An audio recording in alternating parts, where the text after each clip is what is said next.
살렸고 그 모든 죄들이 다 예수 그리스도 앞에서 다 용서받고 모든 죄의 짐을 다 내려왔으니 이제 십계명은 우리에게 결코 무거운 것이 아니라는 겁니다. 이해하시겠습니까? 할렐루야.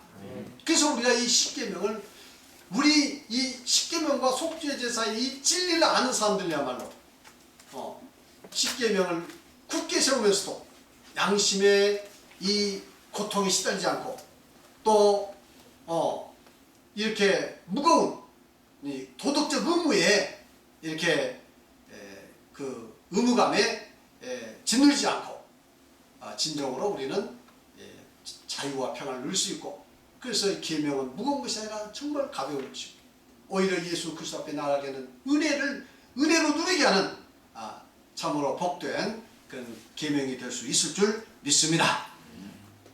자, 이렇게 이제 말씀드렸고, 그 다음에 이제 구약시대 사람들의 구원. 이 시간이 다 안 될 것 같네요. 그렇지만은 어쨌든 오늘 끝내버릴 것 같습니다. 그래야 이제 녹화하는 일이 그만하니까 알겠습니까? 자, 끝내겠어요. 자, 그러면 이 구약 성도들의 구원은 뭔가? 이게 이제 상당히 조금 그래도 논란거리가 되고 있습니다. 자, 구약 성도들의 이 구원에 대한 견해. 첫 번째 견해, 두 번째 견해, 이제 세 번째 견해가 있는데, 이제 첫 번째, 두 번째도 또 가능성이 있는 것 같지만 이게 좀 문제가 많아요. 이제 세 번째 견해, 이건 제가 이제 그 깨달은 내용입니다. 첫 번째 견해, 동물의 제사 자체는 죄사함을, 그러니까 구약시대 사람들 어떻게 구원받았죠? 이제 신약시대는 예수 믿고 구원받았지만 구약시대 사람들 어떻게 구원받았습니까? 이제 보편적으로는 뭐 구약시대는 율법을 지켜서 구원한다 뭐 이렇게도 주장하는 사람도 있어요. 이거 완전히 잘못된 겁니다. 자, 한번 보십시다. 동물의 제사 자체로는 동물의 제사 자체로 죄사함을 받았다. 하나님은 동물의 제사로 죄사함을 받으라고 구약 율법에 명령하셨으므로 불완전하긴 하지만 그건 한 건 한 건에 관해서는 죄사함의 효력이 있었다. 그러나 그것은 너무도 어려운 것이었다. 그러므로 예수께서 오셔서 죄사함을 받아 구원을 얻는 아주 쉬운 방법을 주셨다. 비유하자면 천국에 가는 데 있어서 율법이 없었을 때는 걸어가야 했고, 율법이 주어진 후에는 자전거로 가야 했고, 은혜 시대에는 비행기를 타고 가는 것과 같다고 생각한다. 예수님 오신 후로는 구약의 불편하고 어려운 구원의 방법을 펴셨으므로 구약시대의 제사 방법으로는 구원을 받을 수 없다. 오직 예수 그리스도를 믿음으로 구원받을 수 있다. 한번 읽어보고 제가 이제 종합적으로 설명해 드릴게요. 자, 그 다음에 동물 자체로서는 죄사함이 없으나 예수께서 오셔서 십자가로 율법을 완성하시고 불완전하지만 제사의 효력을 인정하신 것이다. 그러므로 아담에서부터 예수님 오시기까지 구약의 성도들은 제사를 드림으로 죄사함 받고 구원을 얻는 것이다.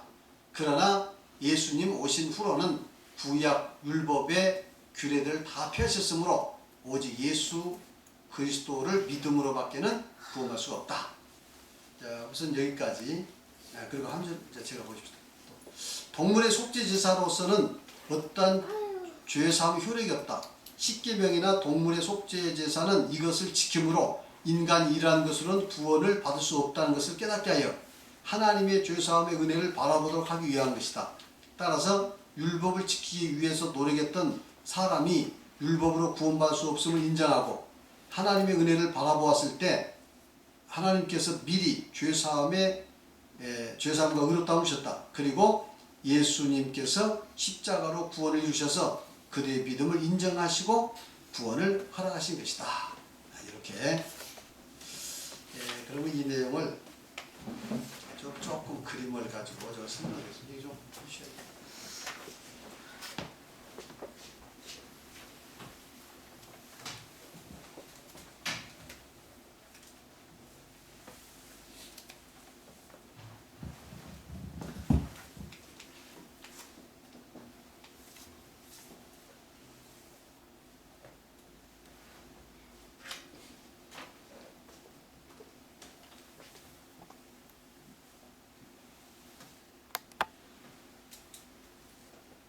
자, 이제 에덴 동산이죠. 자, 우리 에덴 동산 죄가 없었는데 무죄. 어쨌든 잠시나마 우리 인간의 죄가 없었을 때가 있었죠. 그렇죠? 무죄시다. 근데 이제 죄를 범하고 우리 이제 에덴 동산 쫓겨나서 역사가 이렇게 시작되는 겁니다.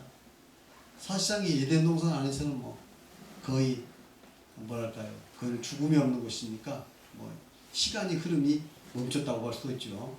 이제 죄를 범하면서 죽음이 생겨나니까 이제 이렇게 시간의 흐름을 우리가 이제 이제 느끼게 되는 거죠. 그래서 이제 쫓겨났어요.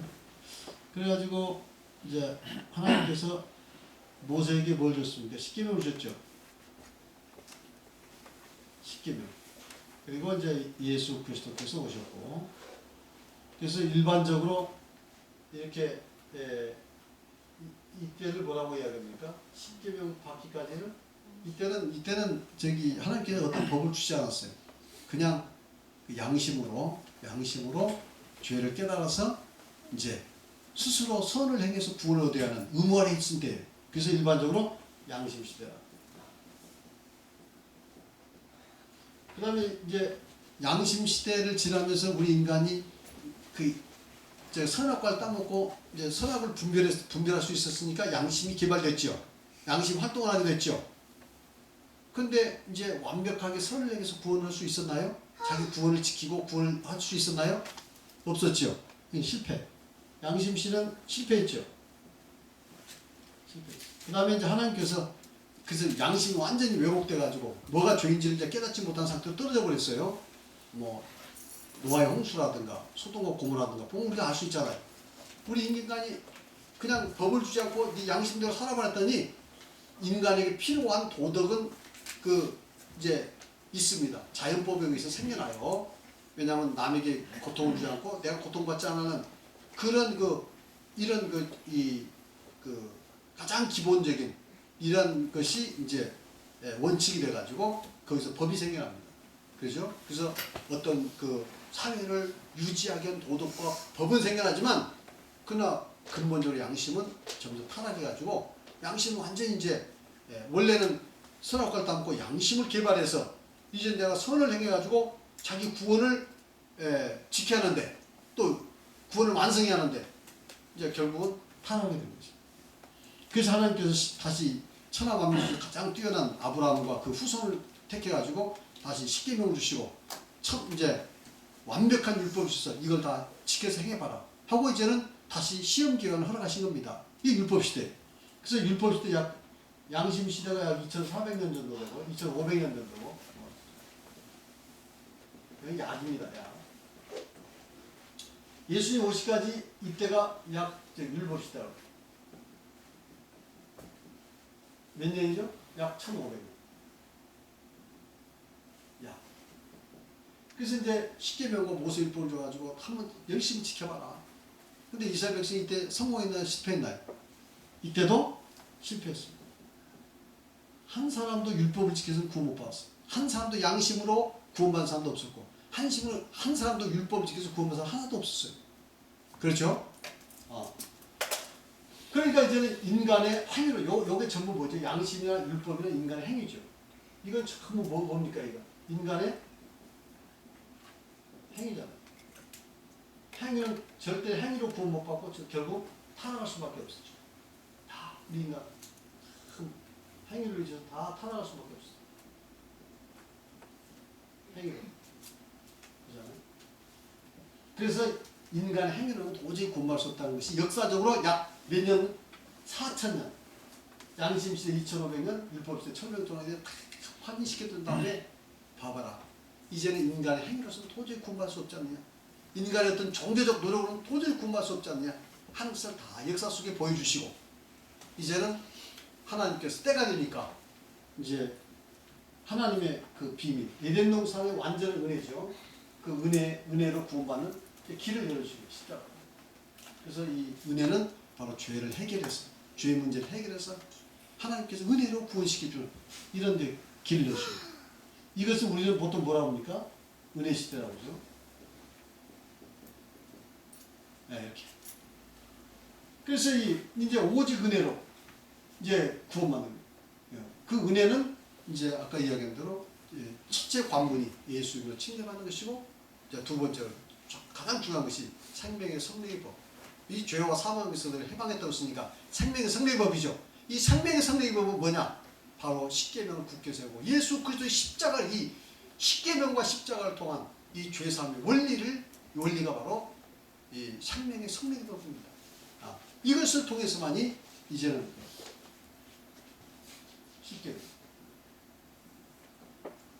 십계명 없이는 십자가가 아무 소용이 없습니다.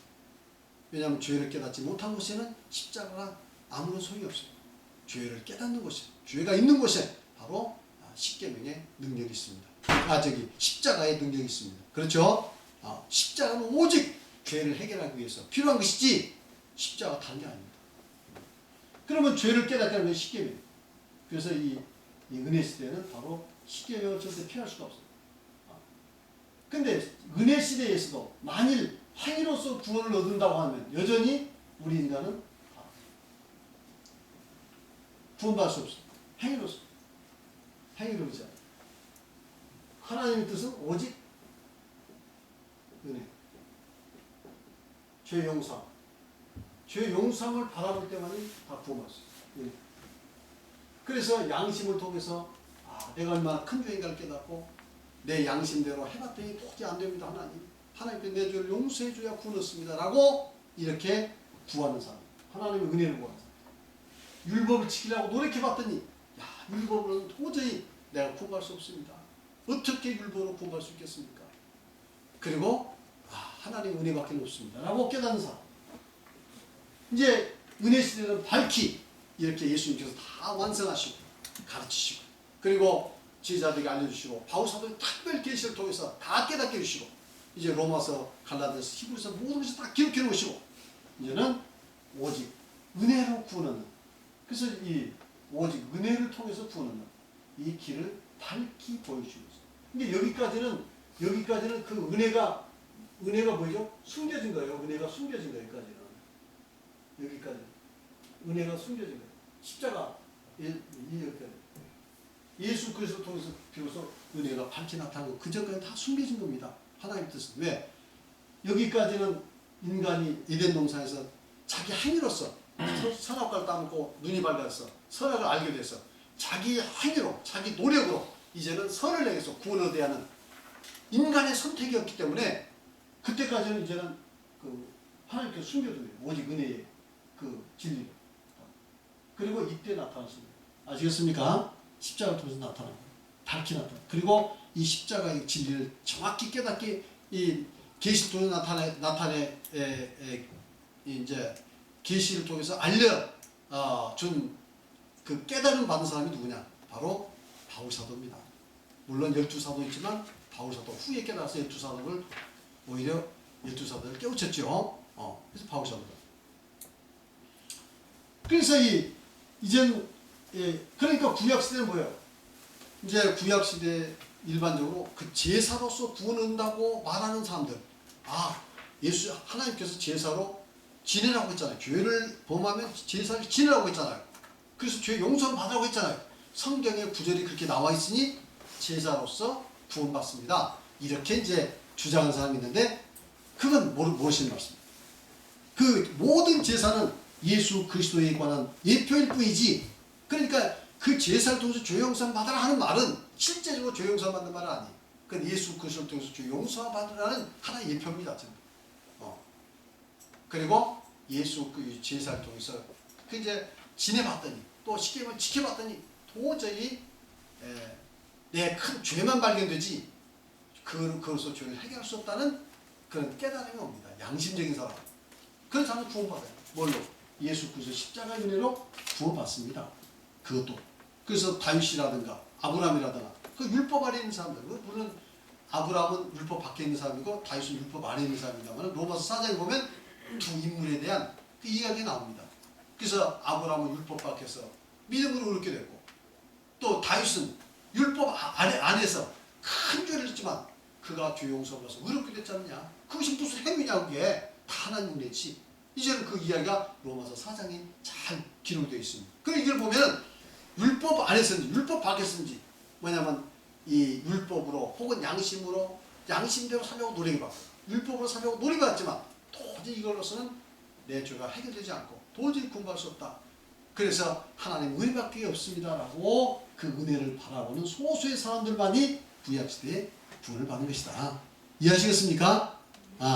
그것도 누구를 무엇을 근거해서 우리 하나님께서 예수 그리스도 십자가를 통해서 모든 인류의 죄를 다 대속할 것을 이미 계획 세우시고 그렇게 하신 것이다 하는 것을 여러분 아시기 바랍니다. 그런데 어떤 사람들은 양심 시대에는 마치 천국을 가는데 자전거로 가려고 했다. 걸어가려고 했다. 너무도 어려운 것이다. 율법 시대에는 율법을 하나님께 주셔가지고 조금 더 낫게 자전거 타고 가 계셨다. 이제 예수님 오시는 분은 비행기 타고 가게 하셨다. 그래서 시대마다 구원의 방법이 이렇게 주어졌는데 양심 시대는 양심으로 어쨌든 구원받았고 율법 시대는 율법으로 구원받고 신약 시대는 아주 쉽게 이같이 그냥 비행기 타고만 있으면 하늘나라 가도록 나는 힘 안 들여도 직행할 수 있도록 이렇게 해놓으셨다. 그래서 구원의 방법이 이렇게 점진적으로 발달했다. 아주 어렵게 조금 쉽게 이게 아주 쉽게 이렇게 만들었다. 이렇게 이야기하는 분들이 있고 그 다음에 어쨌든 양심 시대에도 제사는 있었어요. 왜냐하면 그 숱한 이제 믿음의 선진들 보면은 벌써 가인과 아벨도 제사 지냈지 않습니까? 제사는 이제 쭉 이어져 온 겁니다. 어쨌든 구약 시대에는 모든 제사가 불완전하지만 그 제사를 하나님께서 십자가를 통해서 인정해서 제사를 통해서 구원했다. 이렇게 이야기합니다. 그러면 이제 만일 제사를 통해서 구원한다면요. 이스라엘 백성들은 민족적으로 다 구원받아야 합니다. 그렇죠? 아니 이스라엘 백성들은 누구나 다 1년에 한두 차례씩 다 제사 지냅니다. 양이나 소나 염소나 가난한 사람들은 비둘기나 산비둘기 가지고 다 제사 지내. 그리고 심지어는 대제사인 1년에 한 차씩 10월 10일 날 대속주일에 민족을 위해서 제사를 드립니다. 그러면 이스라엘 민족들은 100%다 구원받죠. 맞나요 안 맞나요? 아닙니다. 이스라엘 백성들 성경 뭐랍니까? 히브리서에 보면 그 율법으로 절대 구원 못 받는다. 절대 그 제사로서는 죄 해결할 수 없다고 이야기합니다. 오직 제사는 구약시대의 제사는 예수 그리스도의 그림자이다. 이렇게 히브리서는 이야기하고 있습니다. 이해하시겠죠? 그러니까 그렇게 율법에 이제 비록 효력은 없지만 예수님께서 그 제사를 인정한 게 아닙니다. 만일 그렇게 되면 구약시대 이스라엘 백성은 한 명도 빠지면서 다 구원받습니다. 어째 그런 게 있습니까? 구원 못 받다고 이야기하죠. 율법은 절대 구원 못 받다고 이야기한 것이 로마서 이야기고 히브리서 얘기 아닙니까? 그렇죠? 그러므로 구약시대에 구원받은 사람이 있다면 누구냐? 바로 양심대로 살기 위해서 힘썼지만 정직하게 이걸로는 구원 못 받아. 하나님 은혜로 구원할 수 있어 라고 생각하는 사람들. 나타나지도 않았지만 그렇게 깨닫는 사람들입니다. 율법에도 나타나지 않았지만 율법을 열심히 지켜보라고 했더니 이걸로서는 죄 문제가 절대 해결 안 돼. 하나님 은혜로밖에 안 돼. 이렇게 하나님 은혜를 바라본 사람. 이해하시겠죠? 이런 사람들이 바로 예수 그리스도 은혜를 통해서 그들이 구원받는. 그 원리는 지금도 똑같습니다. 만일 우리가 지금도 만일 예수 믿으면서도 내가 무슨 행위로서 구원을 얻을 수 있다고 생각하면 그 구원 못 받습니다. 어떻게 행위로 구원 받습니까? 여러분 아시겠어요? 오직 그 예수 그리스도의 십자가 십계명을 통해서 깨닫게 된 죄들 예수 그리스도의 십자가를 통해서 죄 용서받아서 구원 얻는 이 놀라운 비밀을 여러분 아시기 바랍니다. 그래서 우리가 십계명을 지켜야 합니다. 제가 특별히 이제 우리 교회에서 십계명을 다 붙여놓은 것은 바로 그겁니다. 이미 전 역사 속에서 십계명은 다 이미 폐해진 것인데 구원에 관해서는 다 폐해진 것이고 그리고 꼭 필요하다면 이제 세상에서 복받고 하늘나라에서 상급을 더 받기 위해서 십계명을 우리가 지키는 것은 뭐 좋은 일이지만 그러나 그 십계명과 구원 전혀 관계없다고 다들 이렇게 이야기합니다. 그래서 안식일도 다 폐해버렸어. 안식일 그 구약 율법이고 신약 시대는 그 꼭 지킬 의무도 없다. 그러면서도 주일 성수란 말을 해요. 그 말은 맞지는 않습니다. 사실 주일 성수란 말을 하면 그 사람 교리로 보면 안 맞죠. 그것은 그날 그냥 지키는 것뿐이고 예수님이 부활했다고 하는데 그 부활할 날도 그날이 정확히 일요일날 부활한 것도 아닙니다. 토요일날 해 넘어갈 때 부활했는데 일요일날 부활했다고 해서 예수님이 부활한 날을 주일로 이렇게 바꿔지킵니다만 그것은 성경에 전혀 근거가 없는 얘기예요. 그래서 우리는 오직 이 십계명이라는 것은 하나님께서 시내산에서 이것은 친수로 돌판을 만들어 친수로 직접 써서 모세에게 주었고 이 십계명은 절대 피할 수 없는 겁니다. 아시겠죠? 그래서 바울사도는 믿음으로 율법을 피하며 그럴 수 없느냐 도리어 율법 십계명을 굳게 세우리라 이렇게 말씀을 하고 있습니다. 자, 그러면 이제 그래서 나머지 이제 문제들은 이미 제가 이게 설명을 다 드려버렸어요. 읽어보시면 다 압니다. 그럼 읽어보시는데 각자 읽으라면 제가 보기에는 잘 안 읽습니다. 그렇죠? 잘 안 읽어요. 그러니까 이제 다음 시간에 하자고? 오늘 끝내야 돼. 너무 오래 오늘 끝내야 돼. 자, 그럼 누가 한번 큰 소리로 읽어볼까요? 누가 앞에 나와서 한번 읽어보실까? 자, 그러면 우리 황호연 전도사가 큰 소리.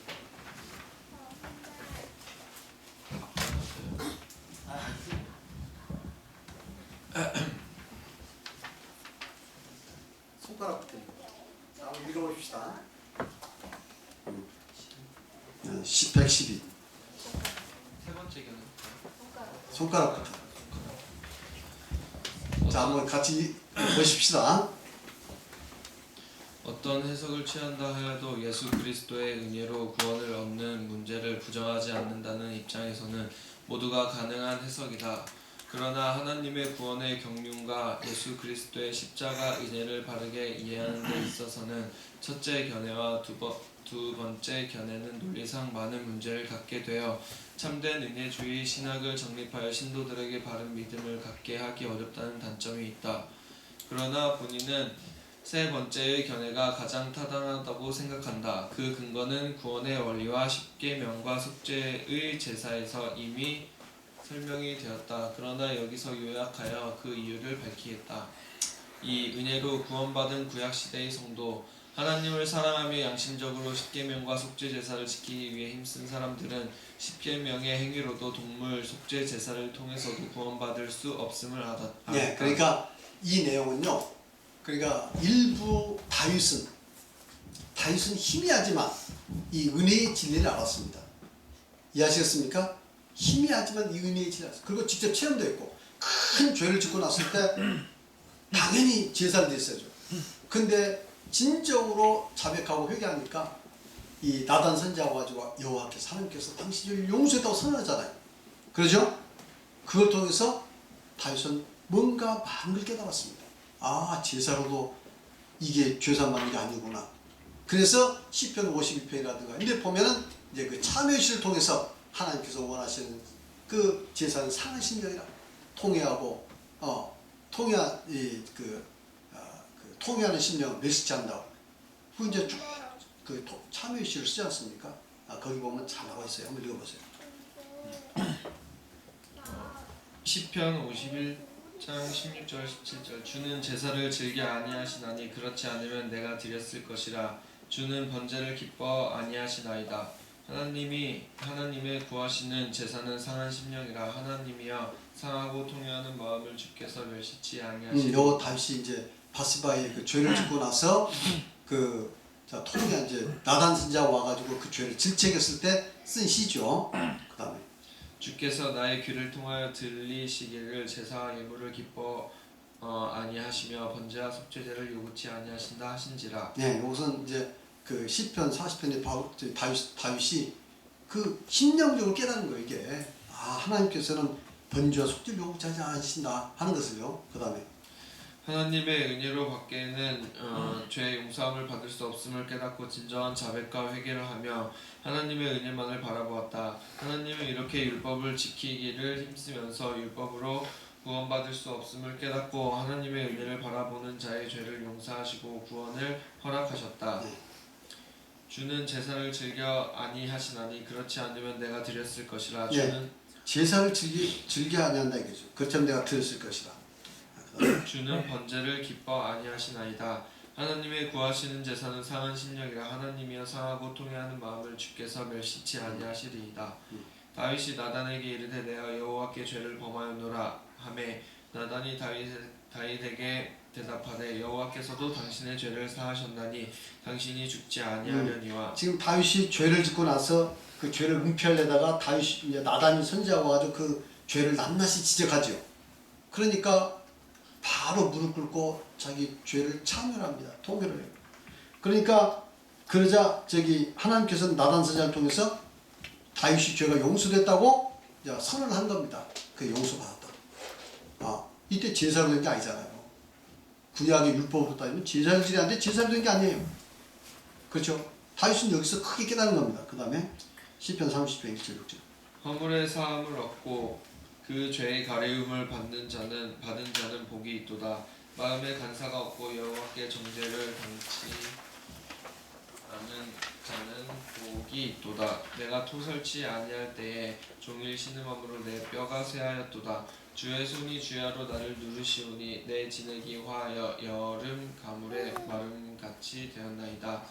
내가 이르기를 내 허물을 여호와께 자복하리라 하고 주께 내 죄를 아뢰고 내 죄악을 숨기지 아니하였더니 곧 주께서 내 죄의 악을 사하셨나이다. 이로 인하여 물은 경건한 자는 주를 만날 기회를 타서 주께 기도할지라. 진실로 홍수가 범람할지라도 저에게 미치지 못하리이다. 내 죄악을 고하고 내 죄를 슬퍼함이니이다. 그래서 다윗은 이와 같이 이 제사로서 죄 용서된 게 아니라 이제 그 진정한 죄를 회개하고 참여함으로써 하나님의 은혜를 바라봄으로써 죄가 용서됐다고 지금 고백하고 있습니다. 이건 대단한 고백이에요. 구약 시대는 분명히 제사를 통해서 죄 용서된다고 이야기했는데 제사도 지내기 전에 이렇게 고백하는 것은 대단한 얘기입니다. 그 다음에 하나님의 예수를 통해 구원을 완성하실 것을 미리 정하시고 비록 공의에 어긋난 것 같이 보이지만 구약시대 성도들에게 믿음을 통해 구원을 미리 허락하신 것이다. 하나님께서 죄에 대한 대가를 정당하게 지불하지 아니하시고 구약시대의 성도들의 죄를 사해 주신 것은 하나님의 사랑에는 합당하나 스스로 공의의 법을 어기신 것이 되어 불의하게 되신 것이다. 그러나 예수께서 오셔서 완전한 속죄 제사를 드리심으로 하나님께서 다시 의를 회복하실 의롭게 되었다. 예수님께서 십자가 이후에 사람들을 구원하시기 위해서 오셔서 구원을 완성시킴으로 구약 성도들의 참된 믿음도 인정해 주신 것이다. 그리고 신약 성도들의 죄도 용서하심으로 의롭다 하시고 하나님 자신의 사랑과 공의를 나타내셨다. 네, 좀 어려운데요. 이 어려운 내용인데 말하자면 여기까지는 우리 하나님께서 이 하나님의 은혜를 바라보는 성도들의 죄를 용서해줬다면 하나님께서 어떻게 된 겁니까? 죄인을 하나님이라고 죄를 용서할 수 있습니까? 아무 대가도 없이 하나님은 공이신데 용서할 수 있습니까? 없습니까? 없죠. 안 되죠. 그러니까 구약시대 성도들의 죄를 용서해 주는 것은 지금 하나님의 공의를 스스로 얻은 겁니다. 하나님께서.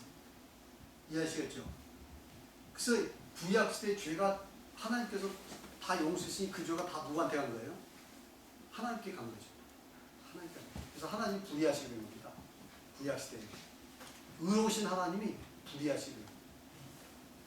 근데 하나님은 십자가상에서 모든 죄를 이미 다 용서하실 것을 다 계획하셨기 때문에 그렇게 의로우신 하나님이 불의한 죄를 용서해 주는 일을 하셨다 이 말입니다. 이해하시겠죠? 네. 그래서 이제 모든 이 용서해 준 죄들이 하나님 앞에 갔어요. 근데 하나님 십자가에서 다 청산함으로 이제는 신약 하나님은 어떻게 했죠? 인간의 모든 불의한 것을 하나님이 담당하셨다가 십자가에서 청산했으니까 하나님 의롭게 되신 거죠. 맞나요? 안 맞나요? 그래서 구약시대 성도들을 의롭게 해주시고 구원받은 자들을, 그리고 신약시대에 있는 믿을 우리 성도들도 의롭게 해주시고 하나님 자신도 의를 나타내신 겁니다. 그러니까 의에는 두 가지예요. 하나님 의에는 두 가지가 있죠. 그러니까 그 의에는 뭐냐면 무조건 벌 주는 거예요. 죄를 지면 무조건 벌을 주면 그것도 의로운 거죠. 무슨 죄든지 벌을 막 저기 짓는 대로 벌 주고 의로운 겁니다. 당연하죠. 근데 용서해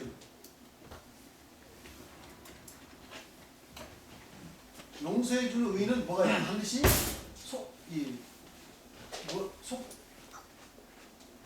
속전이 필요해요. 속전. 예수님께서 속전을 통해서 다 지불하시고 용서했다. 그래서 하나님도 의로우시고 또 믿는 자도 의롭게 하신다. 이렇게 이야기합니다. 믿는 자를 의롭게 하면 그 상대적으로 하나님 둘이 하시는데 하나님도 의롭게 되고 믿는 자도 의롭게 되는 방법은 또 속전을 지불하는 것이다. 생명을. 지금 그 이야기입니다. 한번 로마서 3장 23절 로마서 3장 25절 보시겠습니다. 이 예수를 하나님이 그의 피로 인하여 믿음으로 말미암는 화목 제물로 세우셨으니 이는 하나님께서 길이 참으시는 중에 전에 지은 죄를 간과하심으로 자기의 의로우심을 나타내려 하심이니. 예, 전에 지은 죄가 뭐라고 했죠? 구약시대 성도들이 지은 죄를 간과하시고 자기의 의로움을 나타내주시겠다. 십자가가 아니면 자기가 의로움을 나타낼 수가 없죠. 불의하게 되시는 거죠. 십자가를 이제 지셨기 때문에 모든 죄값을 감당했기 때문에 의롭게 된 거죠. 그 다음에 히브리서 9장 15절. 이를 인하여 그는 새 언약의 중보니 이는 첫 언약 때에 범한 죄를 속하려고 죽으사 부르심을 입은 자로 하여금 영원한 기업의 약속을 얻게 하려. 첫 언약 때 범한 죄. 요거 첫 언약. 쉽게 넘을 때 첫 언약이죠. 예수님께서 새 언약을 세우시는 거예요. 그래서 범한 죄를 다 용서하시기 위해서 오셨다 이렇게 이야기했죠. 히브리서. 이는 하나님이 우리를 위하여 더 좋은 것을 예비하셨은즉 우리가 아니면 저희로 온전함을 이루지 못하게 하려 하시니. 그러니까 하나님의 본래의 뜻은 구약 성도들의 구원이 아니라 신약에 있는 이때 예수 그리스도 십자가 이후의 성도들에 대한 구원이 하나님의 본 목적입니다. 이미 이건 인간의 시험 기간이기 때문에 지나갔고, 그래서 신약 시대 성도들을 구원하려고 사실은 오신 거예요. 그렇지만 구약 시대 성도들도 이렇게 진정으로 은혜를 바라본 사람들은 이제 구원을 시키는 겁니다. 그러니까 우리가 아니면 이들도 구원 못 받죠. 즉 우리 신약 성도들이 아니면 구약 성도들이 구원 못 받습니다. 우리 신약 성도들이 있기 때문에 구약 성도 구원 받습니다. 그 십자가가 분기점이 된 거죠. 그 다음에 신약 시대에는 이미 완성된 구원의 방법이 주어졌으므로 구약 시대와 같이 단지 은혜만을 바라보는 것으로는 구원을 얻을 수 없다. 신약 시대에 있어서 구원의 방법은 오직 예수님을 구주로 믿고 예수 이름으로 침례받아 죄사함 받는 것과 성령을 받고 십계명을 굳게 세우며 지키기를 힘쓰면서 지속적으로 우리의 죄를 정직하게 자백하고 회개하는 것이다. 네. 구약 시대에는 그나마 그 구원이 알려지지 않는 상태에서 양심대로 살아보려고 들어오고 십계명과 율법을 지켜 또래게 봐서 이거는 안 되거나 하고 하나님 은혜를 받는 사람은 얼마나 어렵겠어요. 그 사람들은 하나님께서 그래도 십자가 통해서 그 구원을 시켜준대. 극소수죠. 그러나 이제 십자가 이후에는 정확한 구원의 방법을 알려주셨다 이거죠. 예수 믿어라, 예수 믿고 침례받아, 성령 받아, 거듭나라. 그리고 이제 십계명을 굳게 세우기 위해서 굳게 세우고 예수 그리스도 십자가 앞에 나아가라. 이게 이제 그 신약 시대는 아주 명확하게 알려줬어요. 이미 역사를 통해서 이게 참 그 왜곡돼서 그렇지 이거 정확하게 알려주셨습니다. 그래서 이 방법대로 하면 우리가 이제 구원을 받을 수가 있습니다. 그 다음에 구약 시대에는 구원의 방법이 구체적으로 나타나 있지 않기 때문에 구원받기가 너무나도 어려운 일이었다. 은혜를 깨닫고 은혜를 구한 극소수의 사람들 외에는 구원을 받을 수가 없었다. 양심 시대에는 스스로 하나님을 찾아 믿어야 하고 또 선한 양심을 회복하여 완전한 선을 행하여 구원받을 수 없음을 깨닫고 하나님의 은혜를 바라보아야 했기 때문에 구원받기가 거의 불가능했다. 아벨, 아브라함, 욥 같은 인물은 율법 없는 시대에 오직 양심만을 의지해서 하나님을 찾아 믿었고 은혜를 바라봄으로 하나님께서 그들의 믿음을 인정하시고 의와 구원을 허락받은 사람들이었다. 성경에 기록되지 아니한 많은 사람들도 구원을 받았다면 그와 같은 방법으로 구원을 얻었을 것이다. 아브라함이 여호와를 믿으니 여호와께서 이를 그의 의로 여기시고. 율법 시대에는 하나님을 쉽게 알고 믿을 수 있었지만 오직 은혜로 구원을 받는 방법을 알기란 쉽지 않았다. 율법을 지켜볼 때 율법을 지키는 노력으로는 결코 구원을 받을 수 없음을 깨닫고 하나님의 은혜를 바라보아야 했다. 은혜를 깨닫는 일이 양심 시대보다는 조금 나을지 모르지만 이것도 매우 어려운 일이었다. 그러나 신약 시대에는 예수님께서 모든 율법을 이루시고 구원의 방법을 12 사도들과 바울 사도에게 계시를 통해 분명하게 알려주셔서 구원을 참으로 사모하고 진리를 깨닫기 원하는 성도들에게 밝히 깨달을 수 있도록 하셨다. 12사도에게는 물과 성령으로 거듭남의 진리를, 바울 사도에게는 거듭난 이후에 어떻게 구원을 유지하고 완성하느냐 하는 진리를 깨닫게 하시어 신약 성경에 기록해 두신 것이다. 이러한 구원의 방법은 율법적 행위가 아니라 오직 은혜인 것이다. 침례를 받아 죄사함을 받는 것도 오직 은혜요. 생명의 성령의 법인 십계명과 예수 그리스도의 십자가의 관계 속에서 행해지는 자백과 회개를 통하여 죄를 사함받아 구원을 유지하고 완성할 수 있는 것도 오직 은혜인 것이다. 참된 은혜인 생명의 성령의 법을 바로 깨달아 바른 믿음으로 하나님과의 바른 관계를 회복하여야 거듭나 얻어진 구원을 유지하고 완성할 수 있으며 구원의 확증을 갖고 기쁨과 감사와 평안의 믿음 생활을 할 수가 있는 것이다. 예, 할렐루야. 조금 늦었지만 죄송합니다. 오늘 이게 맞춰보려고 늦게까지 제가 이렇게 했으니까 이해를 해주시고, 이해가 되지 않는 부분이 있다면 다시 한번 이렇게 이제 그 비디오를 통해서 보시고요. 그리고 저한테 물어주시면 되겠습니다. 혹시 질문 있습니까?